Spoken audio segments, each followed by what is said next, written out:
मेरे गीत टीवी पर नशर होते थे, मेरी किताबों पर तबसरा टीवी पर नशर होता था। इस धूप में कौन आगे खड़ा होगा जो इन किताबों के स्टार पर नज़र दौड़ाएगा? क्या हुकूमत का काम नहीं बनता था?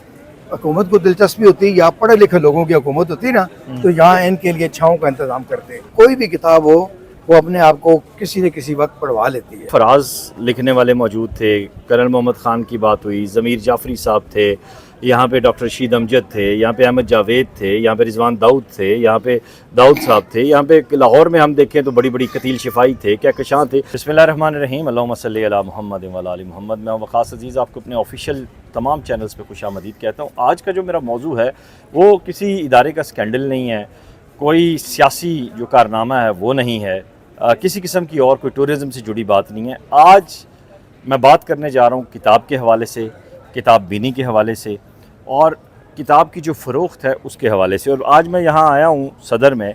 ये कदीम तरीन बाज़ार किसी ज़माने में होता था। पाकिस्तान भर में 3 बड़े किताबों के बाज़ार हैं। कराची में रीगल पे लगता है इतवार वाले दिन, लाहौर में मॉल रोड पे लगता है और रावलपिंडी में सदर में बैंक रोड के ऊपर। और अब बाहर चूँकि कमर्शियल चीज़ें और बहुत ज़्यादा हो चुकी हैं, ब्रांड्स बहुत आ चुके हैं, तो इसको कन्वर्ट किया गया अंदर वाली रोड पर। नुसरत बुखारी साहब इस वक्त मेरे साथ मौजूद हैं और मेरी खुशबख्ती कि यहाँ इनसे मुलाकात हुई। ये बहुत पढ़ी लिखी शख्सियत हैं, अदीब हैं और हालात हाज़रा समेत अदब के मामलात पर बहुत गहरी निगाह रखते हैं। सर, पहले तो मैं आज के इस अपने व्लॉग में आपको खुशामदीद कहता हूँ। बुक व्लॉग है। जिस तरह मैंने आगाज़ में बात की, आप कितने अरसे से आ रहे हैं इस बाज़ार में? सर जी, मैं अटक से आ रहा हूँ, अटक से आया हूँ। ठीक है। अच्छा। तो मैं तो जब जहाँ तक मुझे याद पड़ता है कि 1993 से।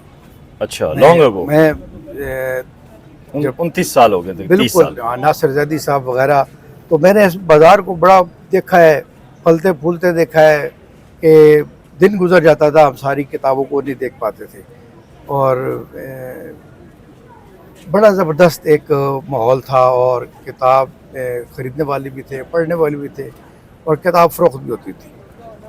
अब जो आपने मुख्तलिफ अभी हमने बातें की हैं किताब के हवाले से, मैं समझता हूँ कि जहाँ हम एक नई नस्ल पे एक उसको एक इल्ज़ाम देते हैं, मेरा उनसे शिकवा कम है, गवर्नमेंट से ज़्यादा है। अच्छा, उस शिकवे की जानिब हम स्टेप बाय स्टेप आते हैं, क्योंकि आप एक इसकी रोशन दिनों के गवाह भी हैं। आप क्या समझते हैं आज इस ज़बूं हाली में, क्या लिखने वाले नहीं रहे, किताब उस स्टैंडर्ड की नहीं आ रही, जो पढ़ने वाले भी नहीं नज़र आ रहे हमें, ख़रीदने वाले भी नज़र नहीं आ रहे? एक टाइम ऐसा था, क्या ये दुरुस्त है कि किताब अपने आप को पढ़वाती भी थी और ख़रीदवाती भी थी? सर, मेरा ख्याल तो ये है कि किताब अगरचे अब ज़रा देर से कारी उस किताब तक पहुँचता है कि कोई भी किताब हो वो अपने आप को किसी न किसी वक्त पढ़वा लेती है। इंसान को उसकी ज़रूरत पड़ जाती है। बुनियादी तौर पे मैं तो ये समझता हूँ कि कमी वाक़या हुई है, लेकिन हर दौर में हर दौर के दानिश्वरों को ये शिकवा रहा है कि किताब बीनी में कमी वाक़या। अब देखिए, एक टाइम फराज लिखने वाले मौजूद थे, कर्नल मोहम्मद ख़ान की बात हुई, ज़मीर जाफ़री साहब थे, यहाँ पे डॉक्टर रशीद अमजद थे, यहाँ पे अहमद जावेद थे, यहाँ पे रिजवान दाऊद थे, यहाँ पे दाऊद साहब थे, यहाँ पे लाहौर में हम देखें तो बड़ी बड़ी कतील शिफाई थे, कहकशां थे। यानी कहने का मतलब ये है कि लिखने वाला उस सतह का नहीं रहा। सर, उस वक्त पजीराई थी, हुकूमती सतह पर, मोटिवेशन थी। हाँ। और जब मुझे प्राइड ऑफ मैं लिखता था, मुझे हुकूमत सराहती थी, मुझे वजीफ़ा देती थी, मेरे गीत टीवी पर नशर होते थे, मेरी किताबों पर तबसरा टीवी पर नशर होता था, तो जो बच्चा देखता था मेरे गांव का, मेरे शहर का, तो वो अपने जहन में ये तैयार कर लेता था कि मैंने इस मकाम पर पहुंचना है। आज आप जावेद बिन अदाद को तो वो क्या कहते हैं, बाबर को तो आप देते हैं पजीराई, उसकी तो करते हैं, आप उस बेचारे की भी नहीं हो रही। हो तो रही थी ना, लोग बाबर आजम लोग बनना चाह रहे थे ना। हाँ, बिल्कुल। आप रोनाल्डो को देखिए, आप हर बच्चा बनना चाहता है। तो आप अगर चाहते हैं किताब की तरफ के नौजवान आए तो फिर किताब को वो पजीराई बख्शे। अब पजीराई किसके, अच्छा, वो अदीब को वो पजीराई किसके जरिए होती थी? अदबी इदारों के जरिए होती थी। क्या आज के अदबी इदारे वो काम कर रहे हैं? नहीं, बिल्कुल अदबी इदारे वो काम नहीं कर रहे। पहले ये होता था कि अगर मेरी कोई किताब छप रही है तो मुझे रॉयल्टी मिलती थी। ठीक है। अब मैं खुद अदारों के पास, बर्क साहब की ये किताब है, मेरी आखिरी किताब, उसका टाइटल ये है कि पेन टूटा हुआ है। तो वो कहते हैं कि जब मैं, अब बर्क साहब जैसा आदमी जब नाशिर के गुलाम पास गिलानी गया, क्या बात है। तो उसने कहा कि बर्क साहब ये किताबें, अब किताबें कौन पढ़ता है।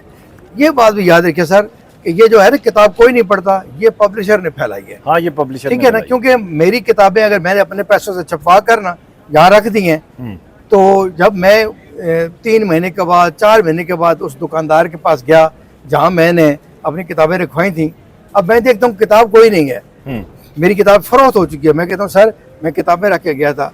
तो मेरा तजुर्बा ये है कि मैं खुद अपना ज़ाती तजुर्बा आपको बता रहा हूँ। तो मुझे कहते सर इधर उधर पड़ी हुई है, किताब आपकी फरोख्त नहीं हुई। तो ये जो एक डाका है ना, जो बड़े दुकानदार, जो अदीब अपनी जेब से पैसे खर्च करके किताब छपवाता है, और जिस किताब पे वो, जिस दुकान पे वो किताब रखता है, वो उसका मुआवजा नहीं देते, तो फिर एक ही किताब छपेगी ना, फिर वो अपनी नस्लों को भी मना कर जाएगा कि ये काम नहीं करना। अच्छा, अब आते हैं इस किताब की फ़रोख्त के हवाले से, ख़रीद के हवाले से। जिस तरह आपने देखा कि यहाँ बहुत पुराने हमारे सीनियर सिटीज़न हैं, वो किताबें बेच रहे हैं मुसलसल।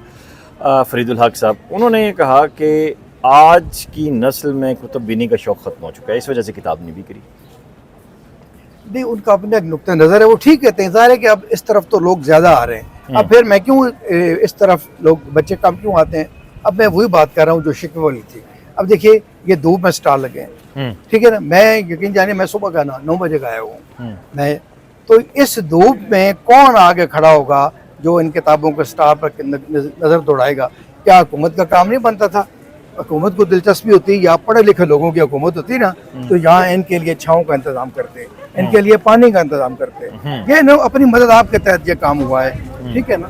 तो सर ये है कि जब आप यहाँ पर इन सहूलियात शहरियों को देंगे तो आएंगे ना, इस धूप में तो कोई नहीं आएगा। वही आएगा जैसे आपकी बात है कि हम जैसे पागल और जुनूनी किताब के शौक में आ जाएं तो आ जाएं, वरना जो है इस धूप में घर से कोई नहीं निकलेगा। ये बात तो दुरुस्त है, और ये कंटोनमेंट बोर्ड रावलपिंडी की जिम्मेदारी बनती है कि किताब बाज़ार के हवाले से, और सीईओ कंटोनमेंट बोर्ड रावलपिंडी की जिम्मेदारी बनती है कि किताब बाज़ार के हवाले से इसको प्रॉपर फर्निश करें। यहाँ पे जो लोग किताबों के स्टॉल लगा रहे हैं उन्हें फैसिलिटीज़ दी जाएँ, ना कि उनसे पर स्टॉल पैसे लेके जेब में डाल के उनके लिए प्रॉब्लम्स क्रिएट की जाएँ। और मैं बुखारी साहब की बात को सेकेंड करते हुए आपसे इजाज़त चाहूँगा कि आज के इस दौर में जहां पब्लिशर एक माफिया के तौर पर सामने आया है, वहीं रीडर की भी जिम्मेदारी बनती है कि वो जब कोई किताब लेने की जस्तजू में जाए, वहां आज बहुत आसान है, गूगल में आप राइटर का नाम भी लिखें, सर्च करें, उससे भी बात करें, उससे भी पूछें, इससे बहुत सारी चीज़ें पॉजिटिव होंगी। इस वीडियो लिंक को ज़्यादा से ज़्यादा शेयर कीजिएगा। अपना ख्याल रखिएगा। खुदा हाफ़िज़।